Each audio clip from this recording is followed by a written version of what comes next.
আসসালামু আলাইকুম, আমি মোহাম্মদ তৌহিদ হাসান। আজকের টিউটোরিয়ালে আপনাদের স্বাগতম। আজকে আমি দেখাবো যে কিভাবে কখন আমাদের পিসিটি অন হয়েছে সেটা কিভাবে জানবো। অনেক সময় দেখা যায় আমরা পিসি বা ল্যাপটপ রেখে বাইরে যাই, বাহির থেকে এসে দেখি হয়তো কেউ ব্যবহার করতেছে। তো কিভাবে বুঝবো যে সে কতক্ষণ ধরে আমার ল্যাপটপটি বা পিসিটি ব্যবহার করতেছে, সেটা কিভাবে বের করতে সেটা আজকে আমরা জানবো। তো এই জন্য আমাদের প্রথমে যা করতে হবে তা হলো, প্রথমে আমাদের স্টার্ট মেনুতে ক্লিক করতে হবে। তারপর এখানে যে স্টার্ট মেনু সর্বশেষ সার্চ বক্স আছে সেখানে আমাদের লিখতে হবে আর ইউ এন্ড লিখে এন্টার। এন্টার করার পর যে ডায়াল বক্সটি শো করবে সেখানে আমরা লিখবো CMD লিখে এন্টার।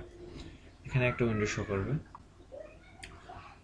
এখানে আমরা লিখবো NET space static STATICS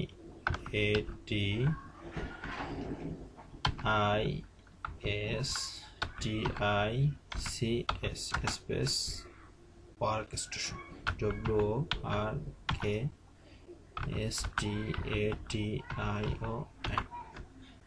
net statics workstation লিখে আমরা এন্টার করব।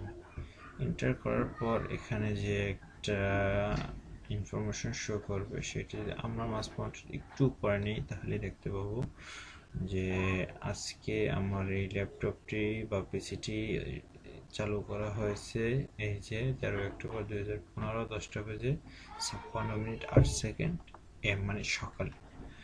তো এভাবে বের করতে পারবো যে কখন আমাদের পিসিটি চালু করেছে, এবং এই সময়টা যদি বর্তমান রানিং সময়ের সাথে আমরা দেখি তাহলে বের করতে পারবো কতক্ষণ ধরে আমার পিসিটি সে ব্যবহার করেছে। তো সকলকে ধন্যবাদ আজকের এই টিউটোরিয়াল দেখার জন্য। সকলে ভালো থাকবেন। আল্লাহ হাফেজ।